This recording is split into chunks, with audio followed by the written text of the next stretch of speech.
Hey everybody, I am here today with Ksenia Kozhevnikova, an amazing artist that I have been privileged to work with since about 2000. Ksenia, how are you doing? I'm doing great tonight. How are you doing? I am doing pretty well, thanks. And I'm actually I changed my backdrop for this to one of your pieces. Yeah, I noticed that. It's a certain wolf in a certain marketplace I've done. Yep, the wolf statue in the market of Sintholm, and I'll throw that up for people to see. But it's wonderful to talk with you. We never actually talked before. We've been working together since 2000. I haven't counted up the pieces, but you are a large piece of the look and feel of Norengard. So thank you very much for that. Thank you so much for inviting me over to chat about things. And I absolutely love working with you. And just for the record here, I have at least 24 times that you've contacted me, that you've asked for my work. I don't know how much it is in pieces, but I just have a folder for each time I get a brief from you. It's probably over 100 pieces then, because I don't think I ever have. Yeah. It's usually at least four pieces per contact. So it's got to be over 100 illustrations now then. We could publish a small book Yep. where it's just the art of Ksenia Kozhevnikova. Here you go. As a look at the Norse and all of the other countries that I don't remember the name of. Well, we And we will get to those other countries one day, but the Norse work has been just absolutely fabulous. Um, how did you get started in illustration? What was your inspiration to go this career path? oh, that was so long ago. And I started doing art since I was a child. Since I was 6 years old, I was running away from home, going into the art club. Didn't run far from home. It was just a block away, but still a long way to walk for a little one. And for illustration per se, I'd say that was that was Magic the Gathering, and that was D&D, and all of the things Pathfinder as well. So it all kind of came out in this big mass of stuff that I didn't know existed, and I just opened up this world for myself. And I think I was especially inspired by the art of Tyler Jacobson, Mhm. the art of Wayne Reynolds, and who else was there? I think those were the main ones. Carla Ortiz also. She's an inspiration. And ever since then, I was checking out fantasy art, and I found this cool artist, Ekaterina Burmak, and she has done a lot of stuff for Paizo. And I was like, oh man, that would be so cool to do art for Paizo. So one day when I was studying how to do, well, I was doing illustrations before that, but never in a consistent capacity, just like a freelance now and again. And then I emailed like Paizo, and then I got in the Monday after. Like I emailed on the weekend, and I was like, whoa, okay, gotta perfect my art now. Gotta really work on myself, and I think that's how you learn about me, right? Through Pathfinder. I think it was through Pathfinder. I've always admired the look and feel of their books, and I think that's where I first saw. I don't remember which image it was now, but I think that's where I found you, and then reaching out because I thought your material was just fabulous. It's funny what makes an impression. I don't know if you know the the deities and demigods book from original Dungeons and Dragons. I have a copy of it actually. Oh yeah, I still have my copy. So the illustration of Thor and the World Serpent, the black and white illustration of Thor bringing the hammer down on the World Serpent's head, that stuck with me as a kid, and it's probably one of the illustrations that just profoundly influential. Oh, So that's cool. I think I see it now. Yeah, yeah, Yep. that's the one. I just quickly Googled it. It yeah, that, and I was always a really big fan of Michael Whelan's work. The Fafhrd and the Grey Mouser illustrations he did, and the John Carter illustrations he did, and the Elric illustrations he did were huge Mm. influences. But and as a kid, I loved Boris Vallejo. Boris Vallejo. Huh. Not somebody uh I saw art of, but you're gonna have to point all of those people out to me once the Yeah, call is over. I'm dating myself, but I will. I will. I actually don't know that much about the history of fantasy art because for me it's just Brom, Frank Frazetta, and Right. then modern times. So Boris is either contemporary or a little bit after Frazetta, and he and his wife Julie Bell have a very similar style, and they were both gorgeous, and they used each other as models all the time. And so when you know that, you can kind of see them in a lot of the work. But I worked when I was an art director at Pyre with her son, his adopted son, David Palumbo. And David did a few covers for me back in the day. Did you go to school for art? Or are you, aside from running away a block, are you self-taught? How did you develop your skill?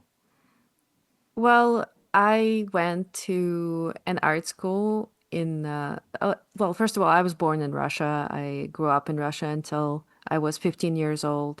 And back then we had art schools. So there was an art pass you can take, and there was a music pass you can take in addition to your regular schooling.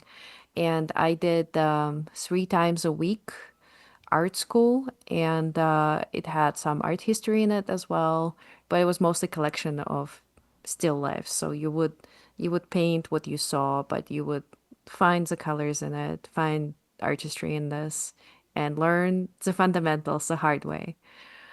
And then afterwards, after coming over to Canada in 2008, I did what I thought was appealing to me, which was mostly graphic design schooling in university. So I took that. Illustration was very small component of it, but it was kind of there. It was mostly like illustration for magazines, editorials, etc. That kind of illustration, not the high fantasy illustration, and far from concept art. And as I was kind of going through it, I noticed that this is not exactly my jam. Graphic design was very hard subject for me to learn and get into. I've learned some things, but not enough to be frank with you. And teachers only allowed me to graduate under an oath that I will never do graphic design once I graduate ever again. For real? Yeah, They really okay. that's how I passed. Yeah. That's awesome. Yes, and thank you so much for them for letting me pass all the graphic design courses. And in my second year, I just went rogue and I did a portfolio to get into more of a concept art, more of an illustration side of things. So I just did some work and then I got my first job as an illustrator for mobile games. But one of them was high fantasy. Excellent. Yeah. And then from there, how long between that and Paizo? Ooh, let's see. So that was 2014? No, 2012. Hmm. 2012. And then 3 years had gone by where I was illustrating for this fantasy mobile game that had like grandeur and epicness about it. And I also did a whole bunch of other unrelated art stuff, like concept art, getting into getting into a lot of personal work as well on the side. And I think due to that personal work is how I got this opportunity to illustrate for Paizo. I think they saw some of my personal pieces and they were interested in commissioning me. And that's how I got my first 6 characters to do for Paizo. That's awesome. Your character work is just fantastic, and you also have you've done several from me that were based on real people, and you're very good at capturing their likeness. Thank you. Thank you. Something that I actually really like doing is for my friends as a present, I would paint a portrait of them because they're getting a year older, so that should be celebrated and they can see their face as it looks at that time. So I really liked just defining the features of a person's face. And in in the ones that I did for you, I think, oh man, I'm tempted to go for the one that I've enjoyed the most. That was quite freeing as well. That was a 3-headed troll that I did for you. Was my favorite one where it's just like, oh, I can go as dorky as I can while still keeping the similarity of those people's faces, but they're also going all out. Like one of them was screaming, like it was totally great. It was the best, some of the best photos, some of the best references I had to work with. So for there's a story behind that. So for people who don't know, the three-headed troll, we were auctioning off the we did the Kickstarter, and each head of the troll was an add-on special reward. And my I love that troll actually. I really want one day to have a miniature made of that troll because it would be marvelous. But my wife is from China, and my sister-in-law very, very kindly backed the Kickstarter, which she completely didn't have to do because her English is not very good. She's not going to do anything with it. She just was being kind, and then she backed for my nephew Sabosan to be one of the three heads. But I don't think they know what a troll was. So so they were kind of shocked when it was monstrous. So that's why in the Sagas of Norengard book, there's another character that's from Longo, the Asian continent in my world, whose airship has crashed and he's stranded in Norengard and needs help getting back. So I could get him in twice as something more human. But Oh, I that's love that troll excellent. figure. I love that troll figure, You might say you trolled them since oof, they didn't know about it. I might say that, but I wouldn't. Um, but Understandable. I Family. love that character, and in my own home game, he died too quickly, and I need to bring him back. He hasn't actually featured. He did. I take it back. He featured in one of the last adventures in Sagas of Norengard, but I need to get him into another adventure. I need to go to Trollheim and investigate what the trolls are doing there. And I want to. If we ever get miniatures, that's one of the first things I want as a miniature is that guy because he's just beautiful. Um, what are some of your other favorites? Not necessarily for me, but some of your other favorite illustrations. Oh man, where to start? I think most of them are quite depraved or quite gruesome. So, for example, there is one that's lovely goddess of Lamashtu. She is part of Paizo's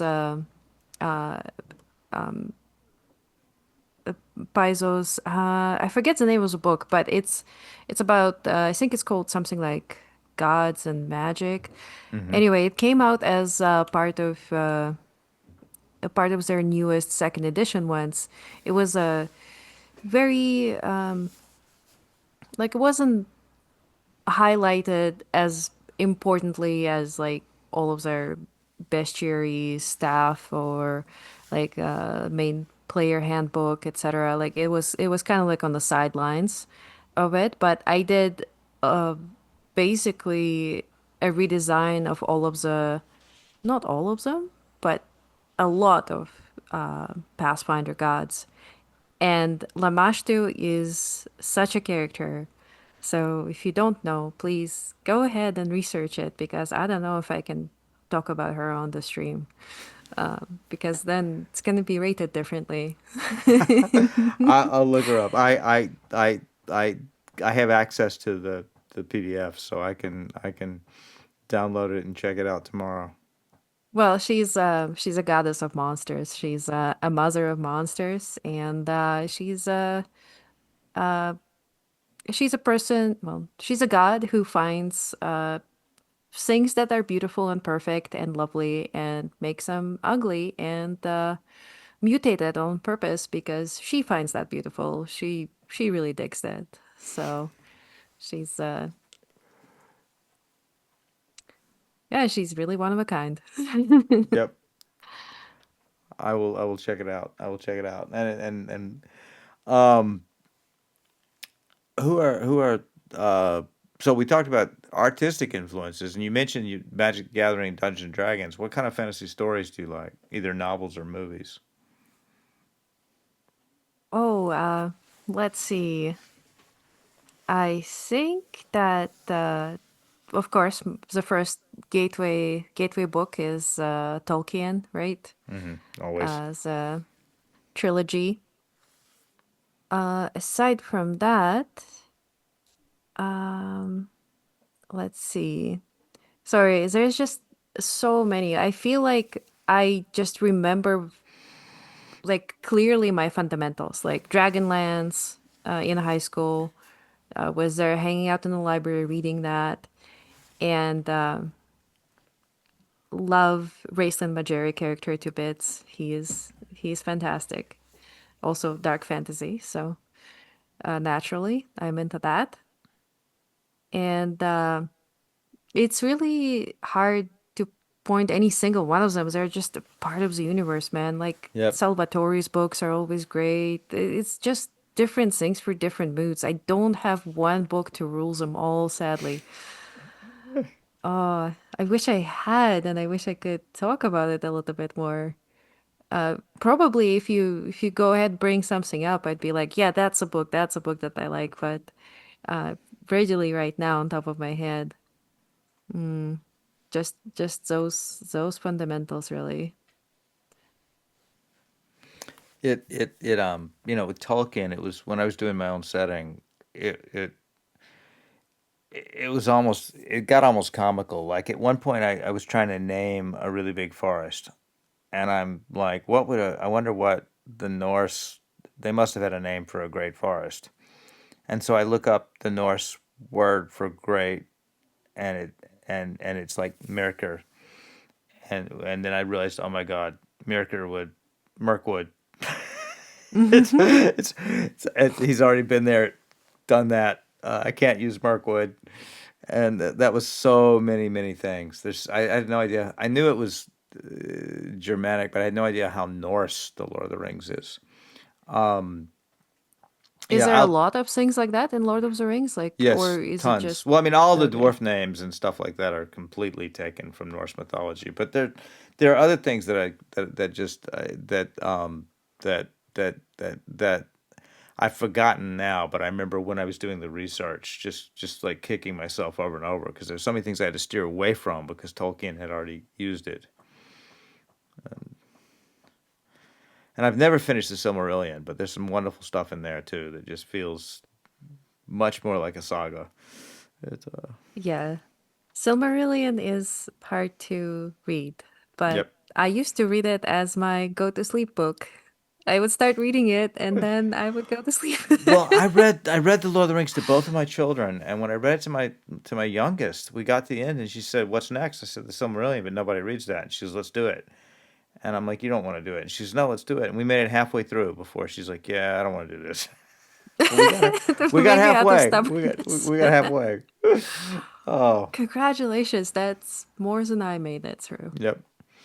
But as a kid, I confess I never read the third Lord of the Rings book. I read the first two, and then I bought the Tolkien Encyclopedia, and then I read the Tolkien Encyclopedia over and over and over. It's But that deep dive, like as a yep, modern analogous would be like deep dive on Wikipedia. I know all about yep. it, yo. I don't have to read the book. So I actually only read all three of the trilogy. It's been over, it's been a while now, but I read it to my eldest when she was young, and then I read it again. And I want to read it one more time, but I don't read anymore. I just read game manuals and books about gaming and adventure games and other games, and I don't know when I'm gonna read fiction again. Well, I heard that games and game manuals they lead to tabletop games and then, they lead to stories and those are worth to be written about. So Yep. here's Oh your yes. material. And I want to but oh, I'm gonna go off on a tangent on all the stuff we have to read. Um, for me, it was Moorcock and Tolkien and Fritz Lieber, if you know him, Baffer the Grey Mouser stories. Um, And just drawing a blank on all of them. Um, oh well, I'll Moorcock. educate. Nobody remembers Moorcock anymore, which is, I'm not nobody, but when I like would do speeches at conventions and schools and things, no one knows who he is. At one point, the bookstores over here would have a shelf of Tolkien and a shelf of Moorcock, and Moorcock's one of those figures that's been ripped off so many times that when you read him, you see his influence everywhere, and he's a colossal influence on the genre that somehow has not had the staying power that Tolkien has had, which is really a shame. Yeah, I feel like I'm gonna have to demand like a list of all the people we talked about, and this is one of them because this is intriguing. I've never even heard the name. Like in terms of oldies, I do have a lot of Anne McCaffrey. I remember Mm, like reading that as a, like as again gateway. Like of course, like a lot of things were very exciting back then because it's like, oh man, like they never write about uh, you know, uh, women in fiction and that they don't mhm. exist, and suddenly like female writer, and that was very cool. And it was about dragons and etc. etc. Like that, I remember. I remember just being wowed by that. Wow, it's like you can really see how the society is built, how they operate, how the world building works in Hmm. there. Like it was fascinating to just being able to read a lot of world building. I'm gonna plug because I can read comic books, and I've been reading Gail Simone's Red Sonja comics. I always found Hmm. Red Sonja to be kind of a ridiculous figure with a chainmail bikini. I thought she was the epitome of like 70s cheese, but I have enormous respect for Gail, and she's one of Gail's favorite characters. And so I've been reading Gail's comic, and it's really good. Oh, okay. I'll check it out. Yep, they Is collected it. Go ahead. no, I was gonna say, is she anything like Shira? Because I used to love Shira as a kid, as a Probably. character. She was a so she's sort of a female Conan, and she's incredibly tough, and it's she is the chainmail bikini. That's where it comes from, and so I for years I steered clear of it because I felt like it was the epitome of cheesy 70s fantasy. But I was surprised when Gail said it was one of her favorite characters, and then Gail did a huge run on the comic book. And when it was collected in a graphic novel, I picked it up, and it's really good. Hmm. Yeah, I'll have to check it out. I love my comic books. So, leaving the realm of art, you sword fight, Yeah, I do. And and not fencing. You do the mhm. hardcore, real stuff, the HEMA. Tell me about it. Alrighty. Music to my ears. Well, basically, HEMA is Historical European Martial Arts, and it is kind of a generic name to a whole bunch of different stuff, but it encompasses the works of German masters, German fencing masters, Italian fencing masters, French, British from different ages and eras. Like, for example, 14th century, 15th century, 16th century is where it was flourishing. And then, when muskets came, people were very offended that muskets came. So this is a time when we don't see as many fencing manuals anymore. But nevertheless, it was good while it lasted. And we are kind of diving into this period of swords and like swords is just one part of it. Like, but really, it's a most popular weapon in the sport right now. It's a two-handed sword, and uh, it's called longsword. So we have a name for something that we use in place of a real sword, which is called a Hmm. fader.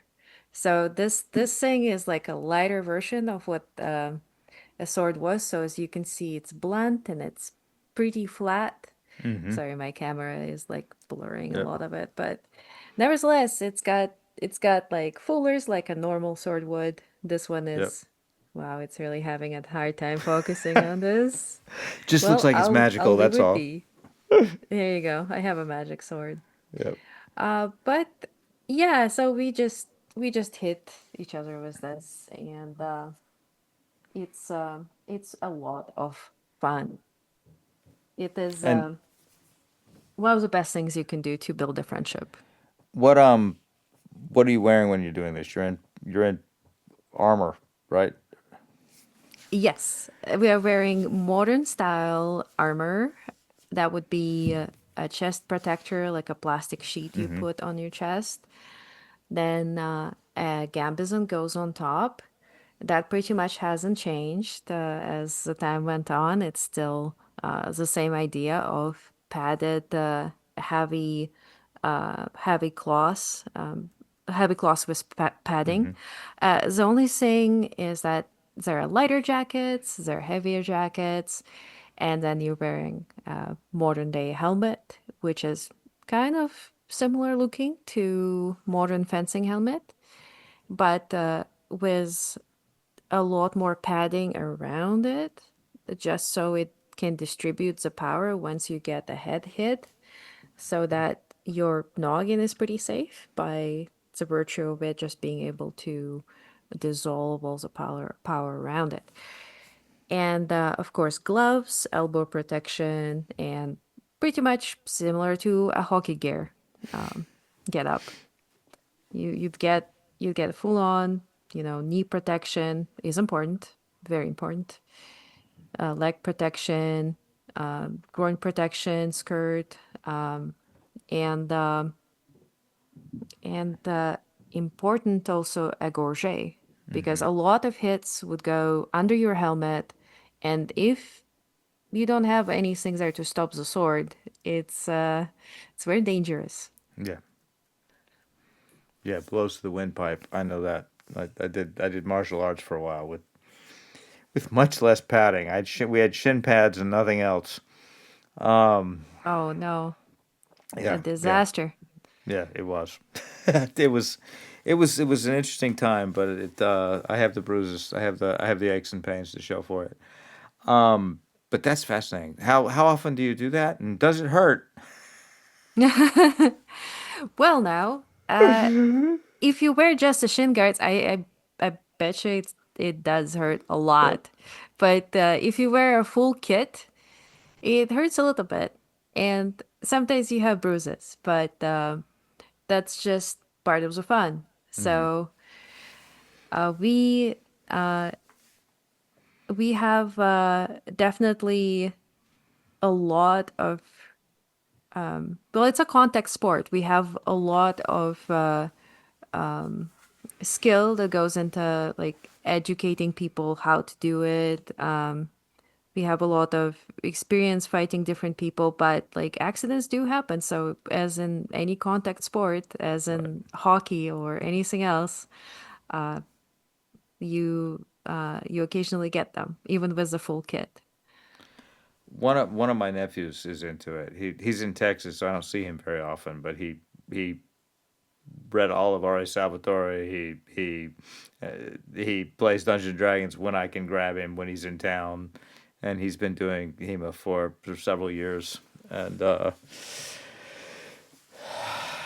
but I wish I had gotten into it. I When I was young, a whole bunch of us went down to the Society for Creative Anachronism, and Hmm. we were like 15, and we marched into their building, and we were like, we want to fight, and they're like, well, you can't fight, you're too young for that, but we can teach you how to basket weave. And Aw. we backed out of there like we had walked in that pub in American Wealth in London. um A bunch of underage children walk into a pub and then they walk yeah, out. and Uh, so it we we hightailed it out of there, and I'm sorry that I never did it, because I would have loved to have gotten into it. it's a It's lot of incredible. fun. It Yep. honestly, what I can tell you right now, just to not go deeper into it, it's just the top of the iceberg, but there's so much that goes into it. It's an ocean of different techniques you can do, different schools you can adopt in your style, and eventually you just form your own style. You take the best out of everything, you kind of cherry pick whatever techniques work for you and you use those. And there's not only a longsword, there's also saber. Like, for example, my heritage, I come from Cossacks, so they would be like Yep. those horsemen, like mounted cavalry, I guess that's the term, with sabers and very particular sabers, I think, as well, like shashkas.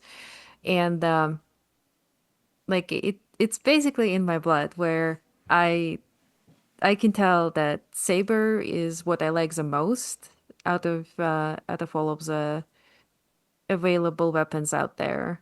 I think that saber feels natural to me, and you can't really tell, but I'm a shorter person, so I'm like 5'5", and I feel like I get the most versatility, the most speed, and I just feel like saber is an extension of myself whenever I fence with it, I think. And that's hard to say for the longsword because the longsword requires two hands, it requires a little bit more coordination, and it's perfect for a taller person, but for myself, I find it a little bit too clunky. And saber is just so much easier to move around. You can have all of those sneaky angles because of the bend of the blade. So, for example, you can almost do like the fishing rod maneuver where you can go on top and you can hit over their weapon and get a nice thrust in. And there is so many different angles that you can approach your opponent that it's completely wild, and you're always keeping mobile with saber. You always are looking for either quick hits or a little bit of a moulinier, they're called, like the little turns. I'm probably butchering the term, but it's um, it's a lot of fun for sure. And if you're using a one-handed blade, then do you use a shield in the other hand? Oh, that's a good question.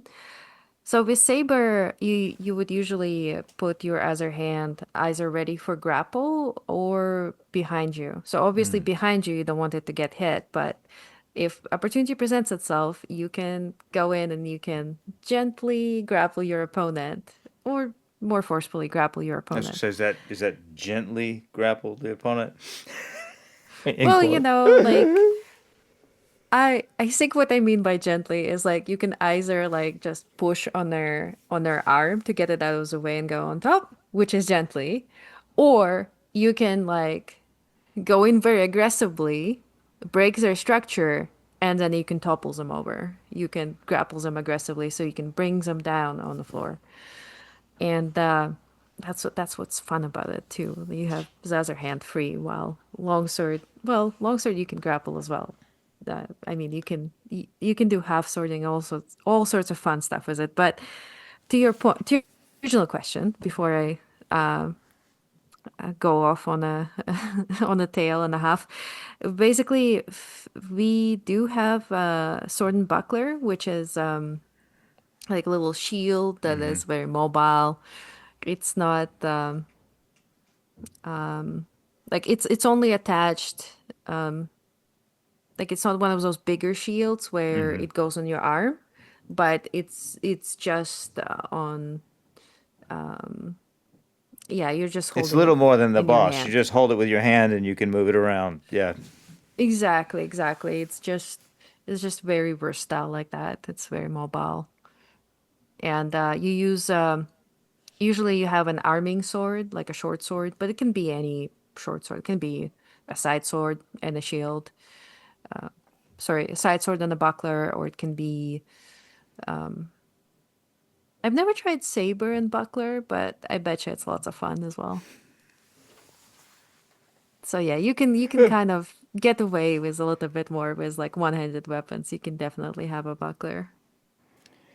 So right before we went live, you sent me a new piece of art that was fantastic.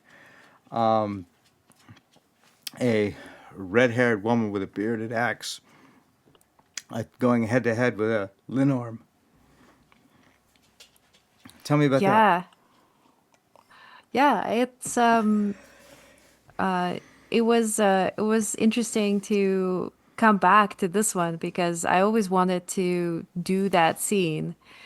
And I'm just gonna explain a little bit, preface it with saying that once upon a time, as one of the first pieces that I've done for you, I did this portrait of a very battle worn and very powerful, very independent lady called Inga the Undaunted. And of course, like her name was very properly attributed to her because this woman is a legend. So, as a Jarl of Herkeby, she didn't just inherit her title. She fought for it fair and square. But as a young woman, or I guess younger woman, she she was she was very heroic in her deeds. So she as a true warrior, when Elinorm came out to her family and ate her kids and attacked the cattle, she essentially said, enough of that business. I'm not gonna stand by and do nothing. And she took the axe of her husband's and she went to Zelinorm's lair and she fought it. And I saw it, well, that was such a cool story. I just had this image in my head for the longest while of her battling Zelinorm. And, you know, like I was I was just thinking back to it during the weekend, and I was like, "Oh, I should do a quick little painting of her battling Linorm." She So yeah, she's one of my favorite characters. Yeah, her husband actually refused to to go after it, and so she brings the head back, and then she declares herself divorced because Viking era women, all they had to do is tell their husband get out, and that was a divorce. They didn't need anybody's permission for that. And the second half of her story is based on or a true story. I don't know. I don't know how true it is, but there's a real life Viking woman who got sick of all the people asking for her hand in marriage, so she invited them all to a feast, chained the door shut, and burned the building down. And I appropriated that for her. So when she becomes the Jarl of Herkeby, for a while, you know, big strong men start saying, "Don't you need help running the city?" And she gets sick of it, and she invites them all to a mead hall, serves a feast, steps outside, barricades the door, and burns the whole place to the ground. And after that, no one questions her right to rule. So she's one of my favorite characters, and you actually have illustrated her a couple times because we have a piece that hasn't come out yet of That's her right. in her hall during a celebration. That was at one point I thought I was going to do a version of the setting guide based on the cipher system. That project has been indefinitely postponed, but I was getting additional art for it, and so we have that. And I'm thinking that I'm gonna do a probably a Tales of the Valiant update of the original setting guide. So maybe we can get some of these other pieces of her in it, and if and actually show those off because they're beautiful, all three of them. And that's her portrait is one of my favorite things that you've done for me because it just really captures her character perfectly. She's actually wearing the armor made out of the Yep, Lenorm's hide. yep. Yeah, yeah, she's awesome.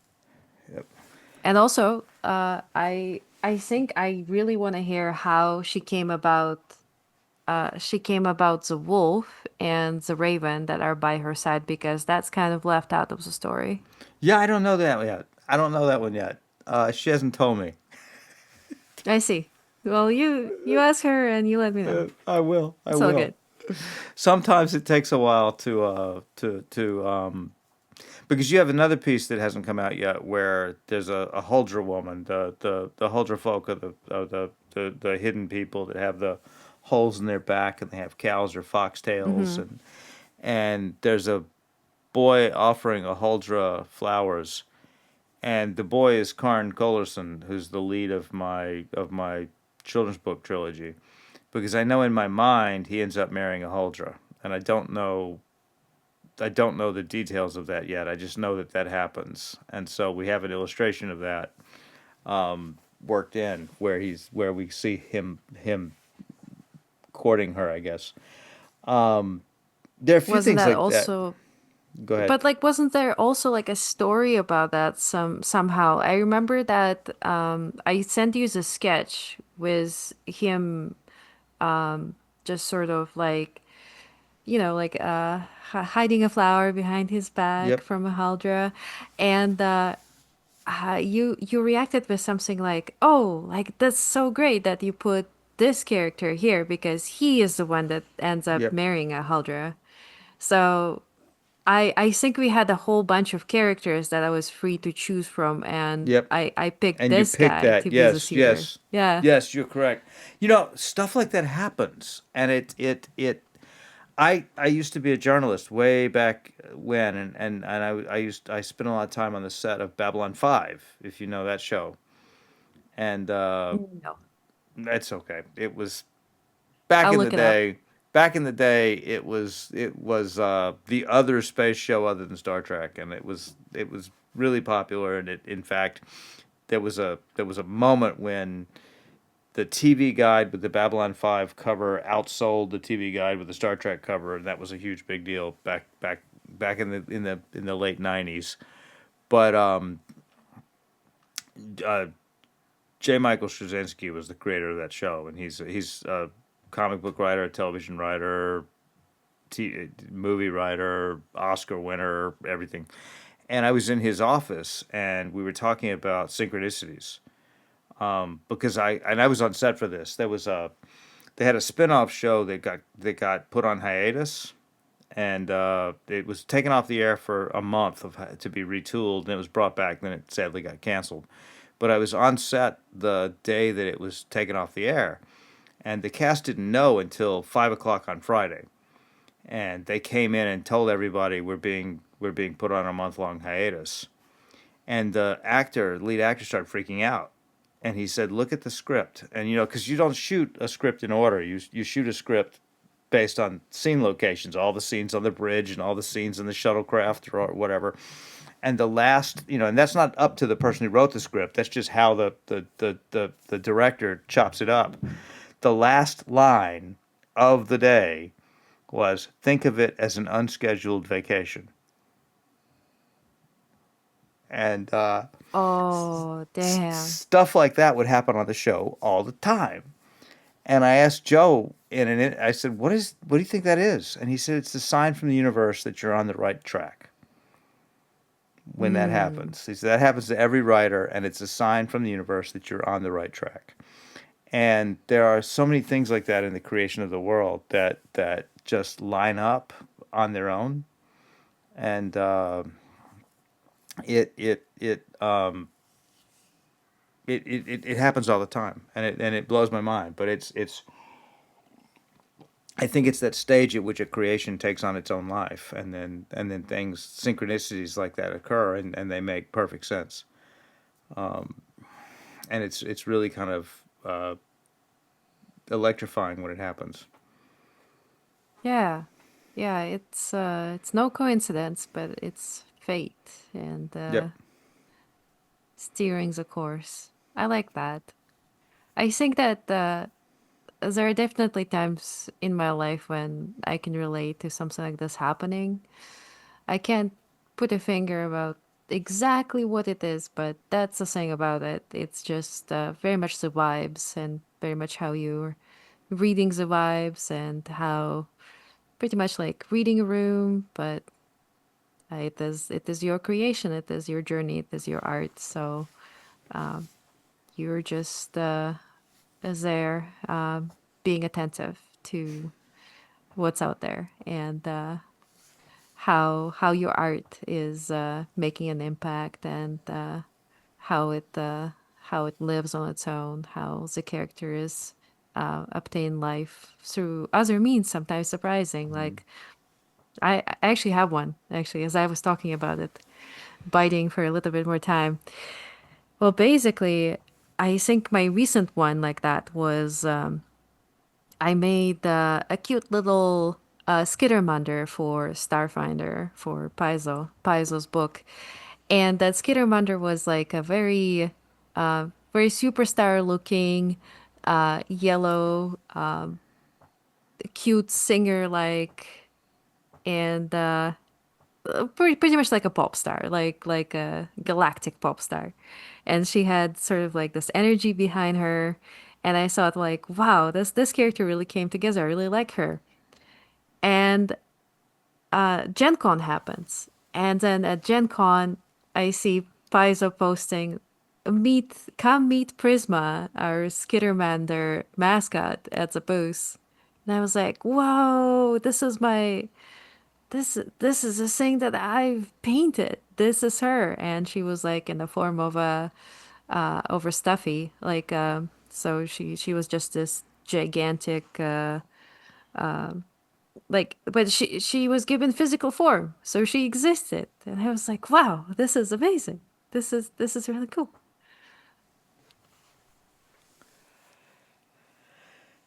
Yeah, yeah. So I remember that too. I remember when they posted that. Uh, any other favorite illustrations you've done? Oh, let's see. Well, I think that the as but I can't talk about it, can I? I really liked the tavern illustration that I've made for you with a certain bard, but I'm not sure if I'm. Yeah, you can talk about it. Oh, okay, I can talk about it. Okay.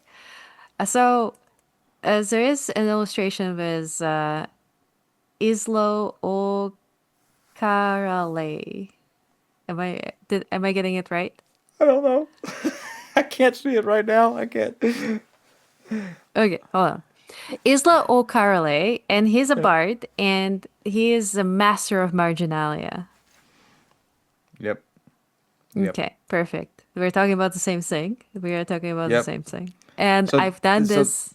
so this is Mhm. from the forthcoming book, the Chronicles of currently working title Chronicles of Caternia, which is the first adventure book set outside of Norengard in the rest of the continent, and it's going to be a collection of short adventures, and this particular adventure is written by Sebastian Rombach, and and features Islo the Bard. So go ahead.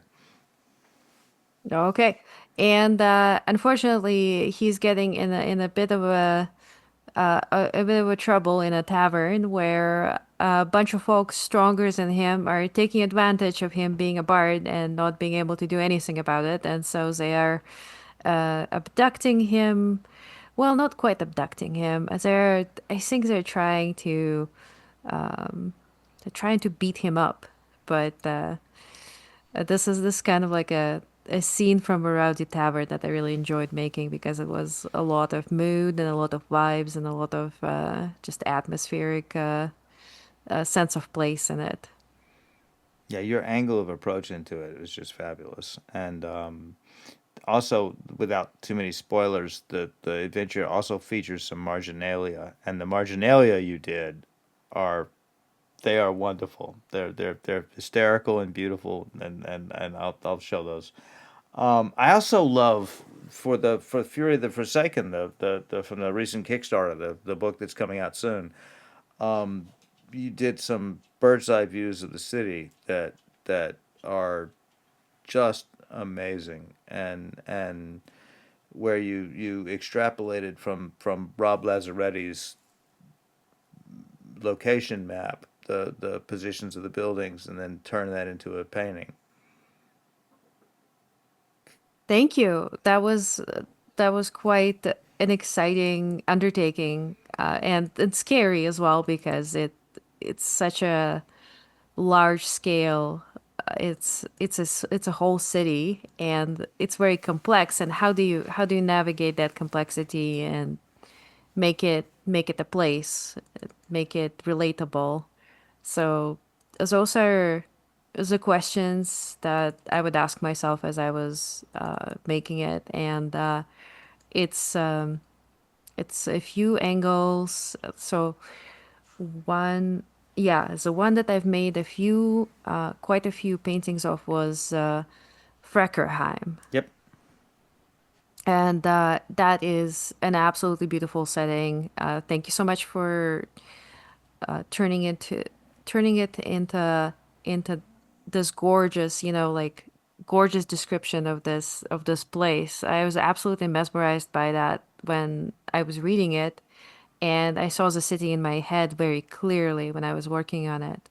I'm just like looking at the pictures I've made of it as I'm saying it, and just all those memories of They blew you me know. away because they I think it really solidified the town as a real place, and and what you did was take Rob Lazaretti's map and then extrude 3D models from the map, and then we pick an angle and then paint on top of that. And so I hate when you get a description in an adventure of a room or a town or something, and then you get the map and there's no correlation.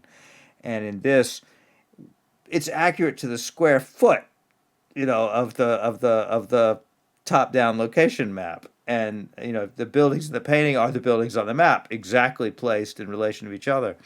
And it's gorgeous painting, and it just it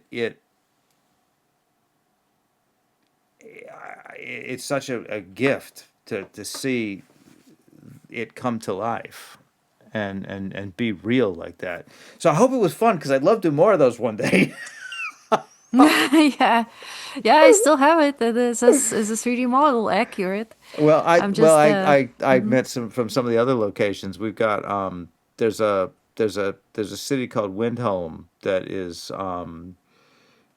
it's on either side of a waterfall, kind of a series of cascading falls, and there's a giant longship that's wedged across the falls and is petrified.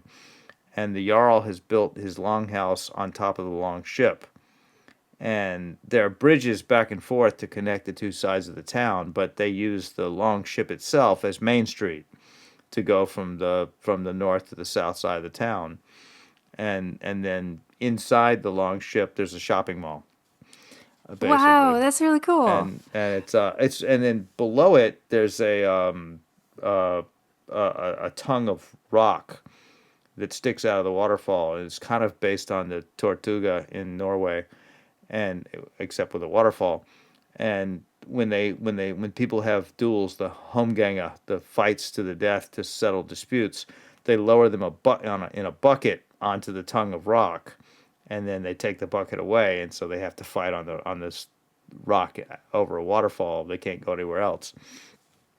And so it would be marvelous to find an excuse to do portions of that city one day. Yeah. Yeah, wow. This is quite lovely. I Yep. am into that. You don't have to sell me on that, I guess. I'm I, already sold.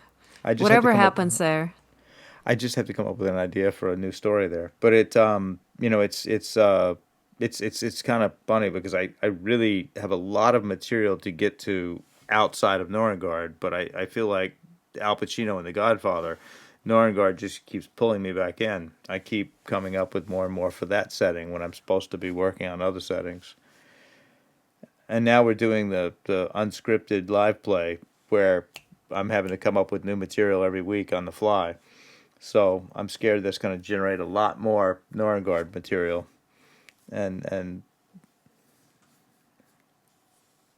Well, I for one am looking forward to the spontaneity of that. I think this is going to be quite interesting to see what we get from the storytelling perspective, where you had you had presumably like a lot of time to come up with the world building for Norengard and surrounding countries, but what about thinking on the fly, and what about what the next adventure is going to be and who they're going to meet? So that is exciting. It's almost like history in the making. So I maybe would, some things they've encountered in their adventure is gonna resurface again in some unexpected outcome.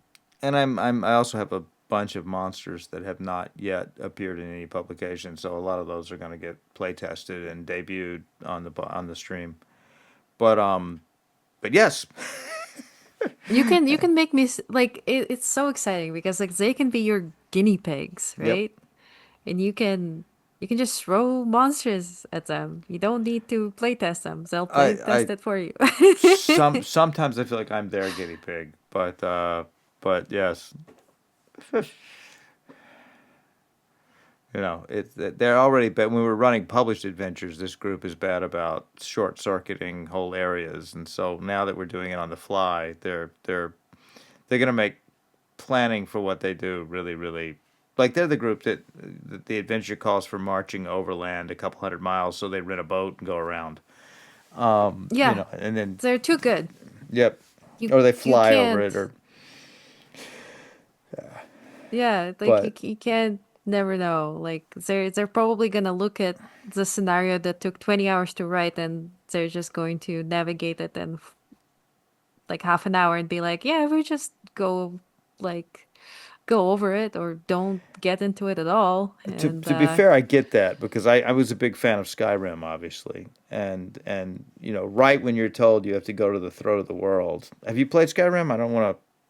yes, I played. I have 100 hours in it or something Oh like yeah, that. yeah, yeah. Okay, so when they tell you you've got to go meet the Greybeards at the throat of the world early in the storyline, I immediately walked in the opposite direction, and I think I logged like 30 or 40 hours before I ever went back to the mountain. Yes. That's Yep. that is excellent. And no fast travel. No fast travel. That's a cheat. No. Yep. Yeah, the Skyrim was interesting where they tell you to go do that thing as you mentioned, talk to graybeards, right? And I feel like the person like no okay, no one first of all, no one ever does that. Like no one goes straight away and does that. Or if they do, I'd imagine they'd be pretty disappointed with how short the game was. Yeah. They're just like, oh, this is it. Oh, okay. And there's a whole world out there. What did you like most about your Skyrim adventures? Ooh. I felt like I felt like every fantasy writer should play Skyrim without fast travel because it ingrained in you how big the world is when you have to walk, and how dangerous it is to leave a city. I remember one time just I'm on the horse and I'm trying to get from one place to another and a skeleton runs out and shoots the horse. And I had all this treasure and I didn't want to leave it. And it was all in the saddlebags. And I ended up walking encumbered. So I'm walking, at a mile an hour. And I'm just not going to drop this stuff because I know it won't be there when I come back. And I'm in the middle of nowhere. And I think I spent like 2 hours just to walk to a city to try and find a place where I could store it. And it made me think like in the world of today with planes, trains, and automobiles and the internet, and you're never far from anything. I mean, you're never far from anyone. And this just inculcated how different the perspective was. And also when I sold my first novel, Frostborn, which is the world that Norengard comes from, I got to go to Norway, and we'd sold a novel, and we were in rewrites on the novel, and I went to Norway, and that's when I first started working with Rob Lazzaretti on the maps, and I would take photographs during the day, and then go back to the boat because I was on a cruise ship, and use their very slow internet to send him the photos, and then he would make adjustments to the maps based on the photos I was taking, and I'm also doing rewrites on the novel, and I'm sitting here thinking, I'm gonna have to change my descriptions because there's no way the pictures don't do Norway justice. When you get there and you see the fjords and you're in them, you realize that nothing you've seen online does it justice. And I thought I'm gonna have to change my description, and I went back to do a descriptive pass on the novel, and I found out I had gotten it really, really accurately, with the exception of the fact that there's red berries in the summertime all over the hillsides, and I had not put the red berries in. So I added the red berries, but that's the only thing I added. My editor promptly cut the red berries right back out. Um, but I was like, how did I get it so accurate before I'd been there? And I realized, oh, I'd played 100 hours of Skyrim, and they'd spent millions of dollars photographing every square inch of Norway and putting it into the game. Oh, And wow. and so when I wrote the second novel, it takes place in the city. The second half of the second novel takes place in the city based on Constantinople. So I got Assassin's Creed. I've forgotten the name of it, Revelations, the one that takes place on Istanbul, 50 years after the Mm-hmm. fall of the city, and I just walked all over Istanbul and used that because Istanbul has a river that comes through the city gates and it goes 2/3 of the way through the city and then it goes underground. And I couldn't find a history book or an article or anything to tell me what that looks like because the gates are supposed to be impenetrable, but if there's a river flowing through the gates, I mean, how does that work? And also, does it go into a lake? Does it go into a well? What does it empty into? And I couldn't find anything. And I thought, oh, wait a minute, Assassin's Creed, they're famous for their historical accuracy. So I spent 2 hours walking the river from one end to the other, and to see what it looked like when it came through the gates and what it looked like. It turns out it goes into this kind of almost like mausoleum with a grill, and so there's a guy named Jonathan Ossier who's a famous children's book writer, and I told him this, and he was writing a story. I think it was called Sweep. I apologize, John, if I got the title wrong, but it's about chimney sweeps in London, and he was having a hard time finding references to what Britain looked like back then because so many of the buildings were destroyed in the Blitz. Certainly, so many of the rooftops were. And so he went and played the Assassin's Creed game set in London, and then used that to internalize the look and feel of 1800s London at night. And it's, I mean, you combine this with like laborious historical research. I watched like 20 hours of the great courses talking about Norway, but that plus Skyrim, and then you internalize the descriptions, and then they flow out naturally because it's like you've been there. It's like you've lived there. That is so cool. You know, the thought did occur to me when I was playing the Egyptian Assassin's Creed. No, yeah, I think it was Egypt. Yeah, it was Egyptian. It was about pyramids and history, and I was like, wow, educational mode or like the travel mode or whatever it was called. It was so cool. You could go, you could learn, you could be in there, and it is so immersive to be in there. It is so inspirational, and more people should do that. Yep. It is, yeah, I totally did not imagine that it would be such a wealth of inspiration from all of those games to, yeah, wow. Now I know. I'm a big believer in video games as a source of inspiration. Like I said, along with doing your homework, but it's a way to visually take in so much information and then have it there, which is I think why too that art is so important to writing, to fantasy storytelling.